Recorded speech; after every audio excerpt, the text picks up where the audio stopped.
Hello, this is Zahid.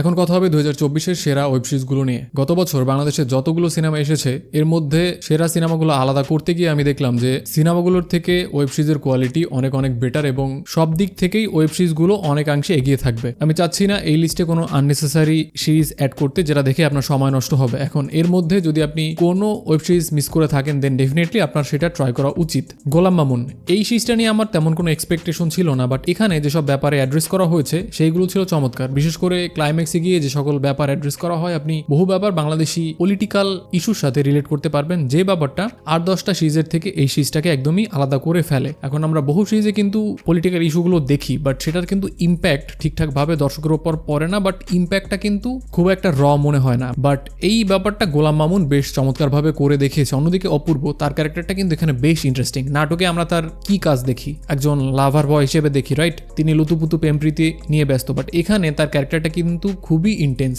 আপনারা কিন্তু এই ব্যাপারটা জানেন, বুকের মধ্যে আগুনে তিনি কিন্তু প্রধান চরিত্র হিসেবে ছিল, তার যে পার্সোনালিটি সেই ব্যাপারটা কিন্তু এখানেও ছিল। একদিকে ডিপার্টমেন্ট তাকে হন্য হয়ে খুঁজছে, অন্যদিকে নিজেকে নির্দোষ প্রমাণ করার যে একটা দৌড়ঝাঁপ, এটা কিন্তু পুরো সিরিজ জুড়ে তিনি চালিয়ে যাচ্ছে এবং এই ব্যাপারটাই আমার কাছে বেশি ইন্টারেস্টিং লেগেছে। সাধারণত তিনি যে ধরনের ক্যারেক্টার প্লে করে থাকে সেটা থেকে এই ক্যারেক্টারটা বেশ আলাদা ছিল। নেক্সট হলো আরারাত। এই বছর ভিকি জাহেদ অনেকগুলো কাজ করেছে, অনেকগুলো সিরিজ নির্মাণ করেছে, তবে দুঃখজনক ব্যাপার হলো যে সকল সিরিজ নিয়ে মানুষের মধ্যে হাইপ বেশি ছিল বা এক্সপেকটেশন বেশি ছিল সেই সকল সিরিজগুলোই কিন্তু হুমড়ি খেয়ে পড়েছে। লাইক রুমি, চক্র, এগুলো নিয়ে কিন্তু মানুষের মধ্যে আলাদা রকম একটা এক্সাইটমেন্ট ছিল, বাট সেই কন্টেন্টগুলোই কিন্তু একেবারে ওয়ার্ক করেনি। বাট সেখান থেকে আরারাত কিন্তু বেশ ডিফারেন্ট ছিল, বেশ ইউনিক কনসেপ্ট নিয়ে তিনি এই কাজটা করেছে এবং এর মধ্যে তিনি যে পরিমাণ ইনফরমেশন এখানে গ্যাদার করেছে এই পার্টটা ছিল বেশ ইন্টারেস্টিং। ভিকি জাহেদ বর্তমানে তার ক্যারিয়ারে খুবই বাজে সময় পার করতেছে। তিনি মোশাররফ করিম, চঞ্চল চৌধুরী এদের মতো হাই ক্যালিবার অ্যাক্টরদের নিয়ে কাজ করতেছে, বাট কোথাও গিয়ে দর্শকের যে একটা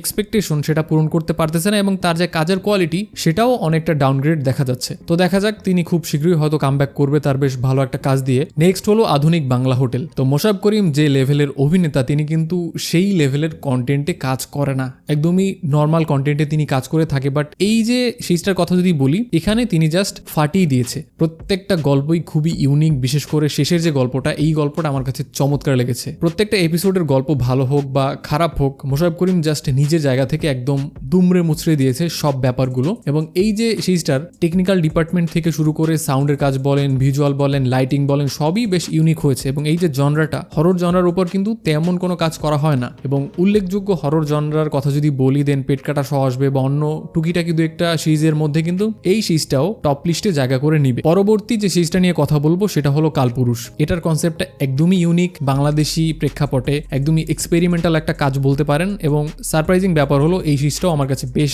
ভালো লেগেছে। যদিও এটা টেকনিক্যাল ডিপার্টমেন্ট একদমই আপ টু দ্য মার্ক হয়নি, হয়তো ধানমন্ডি লেকের মধ্যে কিছু শট নেওয়া হয়েছে, বাট শটগুলো দেখতে খুবই ডার্ক মনে হয়। এটা কালার গ্রেডিং এর ভুল ছিল নাকি শুটগুলো করার সময় লাইটিং এর কোনো ফল্ট ছিল আমি জানি না, বাট কিছু সিকোয়েন্স কিন্তু খুবই স্পেশাল ছিল। সেটা দেখে কিন্তু আপনি হলিউডে বা অন্যান্য ইন্ডাস্ট্রির বেশ ভালো রকম একটা ভাইব পাবেন। এবং এই যে জনরাটা, পার্সোনালি এই জনরার কাজ আমার খুব ভালো লাগে এবং বাংলাদেশে এরকম একটা জনরার উপর কাজ করা হচ্ছে সেটাই আমার কাছে বেশ ভালো লেগেছে। এবং কালপুরুষে চঞ্চলের যে ক্যারেক্টারটা সেটা ছিল খুবই রহস্যময়। তবে এই সিরিজটাতে যার কথা স্পেশালি মেনশন করতে হবে তিনি হলো নাইম। নাইম এই সিরিজটার জন্য যে হার্ডওয়ার্ক করেছে এবং তার মধ্যে যে একটা পরিবর্তন হয় সেটা স্ক্রিনে যেভাবে দেখানো হয়েছে সেই ব্যাপারটা খুবই ভালো। কিন্তু ব্যাপার হলো এই যে গল্পটা, তার যে একটা ট্রান্সফরমেশন, এটাকে কতটা ডিমান্ড করে, এই ব্যাপারটা আসলে আমার কাছে এখনো একটা গিট্টুর মতো রয়ে গেছে। বাট স্টিল তিনি যে হার্ডওয়ার্ক করেছে, তিনি যে কষ্ট করেছে, এই ব্যাপারটাকে পার্সোনালি আমি খুবই রেসপেক্ট করি। কাজের মধ্যে এই রকম ডেডিকেশন আসলে থাকা উচিত। ফাইনালি নাম্বার 1-এ আমি যে সিরিজটাকে রাখবো সেটা হলো গেস হোয়াট।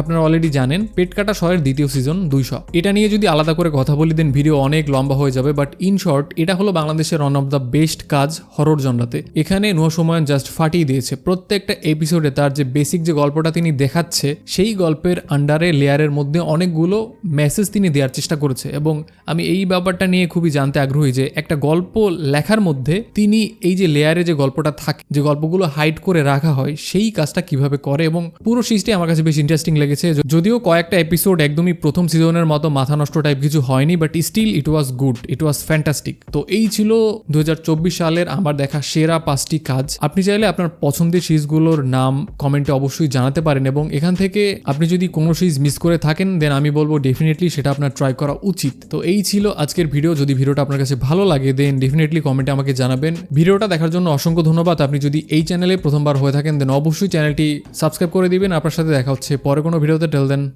টাটা।